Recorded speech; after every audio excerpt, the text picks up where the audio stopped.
Hi friends, welcome to our channel. ఈరోజు నేను మునగాకు పొడి చూపిస్తున్నానండి. మునగాకు పొడికి ముందుగా నేనేం చేశానంటే కరివేపాకు బాగా ఎండబెట్టుకున్నాను.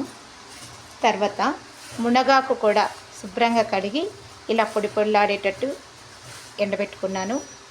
ఈ మునగాకు పొడికి కావాల్సిన ఇంగ్రీడియంట్స్ పచ్చిశనగపప్పు కూడా నేను ఈ చిన్న గ్లాస్ తీసుకున్నాను. ఇదే గ్లాస్ తోటి మినపప్పు తీసుకున్నాను. మినపప్పు, వేరుశనగపప్పు, నువ్వులు తీసుకున్నాను. ఇంకా మన దగ్గర అవైలబుల్గా ఉంటే జీడిపప్పు అవి కూడా వేసుకోవచ్చు. నా దగ్గర అవి అవైలబుల్ లేవు, అందుకని నేను జీడిపప్పు తీసుకోవట్లేదు. జీడిపప్పు కూడా తీసుకుంటే బాగుంటుంది. తర్వాత మన కారానికి తగినట్టుగా ఎండుమిరపకాయలు కూడా తీసుకోవాలి. వీటన్నింటిని మనము విడివిడిగానే వేయించుకోవాలి. కరివేపాకును ఒకసారి వేయించుకోవాలి, ఈ మునగాకును ఒకసారి వేయించుకోవాలి, పచ్చిశనగపప్పుని వేరువేరుగానే వేయించుకోవాలి, అన్నీ కలిపి వేయించుకోకూడదు. ఇప్పుడు వీటన్నింటిని ఎలా వేయించుకోవాలో నేను చూపించేస్తాను. Come to me.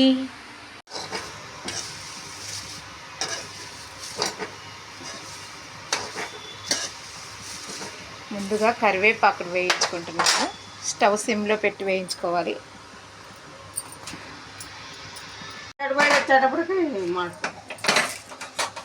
ఇదిగోండి, కరివేపాకు ఇలా వేయించుకున్నాము. ఇప్పుడు మునగాకు వేయించుకుంటున్నాము.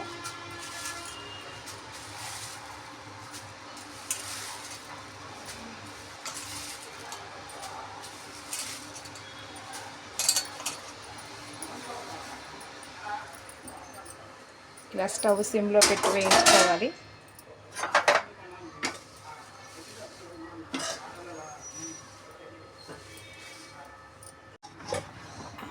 పట్టుకోండి. ఇలా వేయించుకోవాలి మునగాకు.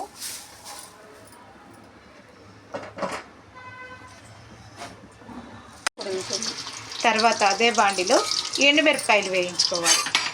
1 టేబుల్ స్పూన్ నూనె వేసుకొని ఎండుమిరపకాయలు వేయించుకోవాలి.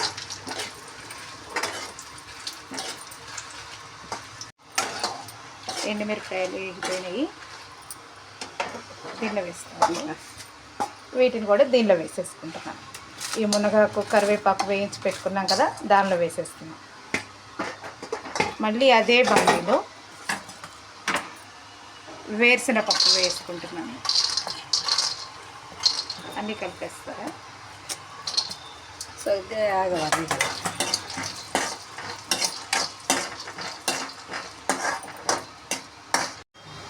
వేరుశనగపప్పు కూడా వేగినాయి. ఈ వేరుశనగపప్పును కూడా ఇందాక వేసుకున్న ఎండుమిరపకాయల్లో వేసేసుకుంటున్నాం. తర్వాత అదే బాండిలో పచ్చిశనగపప్పు,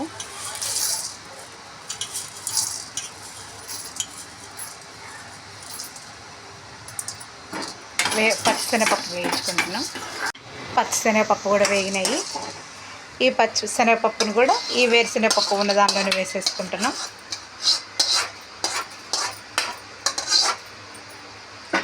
తర్వాత అదే బాండిలో మినపప్పు వేయించుకుంటున్నాం.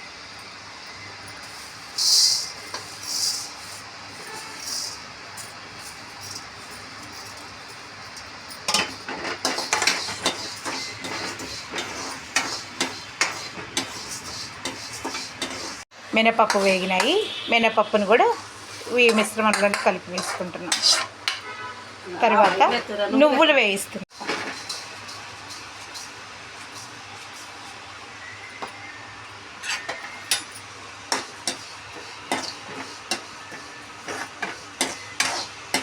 చూడండి, నువ్వులు వేగుతున్నాయి కదా. ఇప్పుడే జీలకర్ర కూడా వేసేసుకుంటున్నాను. నువ్వులు జీలకర్ర కలిపి వేయించేస్తున్నాం. చల్లారిన తర్వాత మిక్సీలో వేసుకోవాలన్న. ఇలా ఇవన్నీ వేగిన తర్వాత చల్లారిన తర్వాత మిక్సీ పట్టుకోవాలి. ఉప్పు వేసేటప్పుడు ఏమని సాల్ట్ వేయాలి. అంతే అండి, నువ్వులు వేగినాయి. ఇవన్నీ చల్లారిన తర్వాత మనం మిక్సీ వేసుకోవాలి. చూడండి, అన్నీ చల్లారిపోయినాయి. నేను అన్నీ మిక్సీలోకి ట్రాన్స్ఫర్ చేసుకున్నాను. అలా ట్రాన్స్ఫర్ చేసుకొని మనం మెత్తగా కాకుండా కొద్దిగా పలుకుగా ఉండేటట్టుగానే మిక్సీ వేసుకోవాలి. మరీ మెత్తగా వేసుకోవద్దు, కొద్దిగా పలుకుగా ఉండేటట్టుగా ఉంచుకొని గ్రైండ్ చేసుకోవాలి.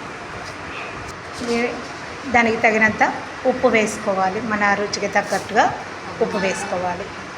ఇలా అన్నీ వేసుకొని మనం మిక్సీ పట్టుకోవాలి. మనం ఇందాక నువ్వులు కూడా వేయించుకున్నాం కదా, ఆ నువ్వులు కూడా కలిపి మిక్సీ వేసేసుకోవాలి.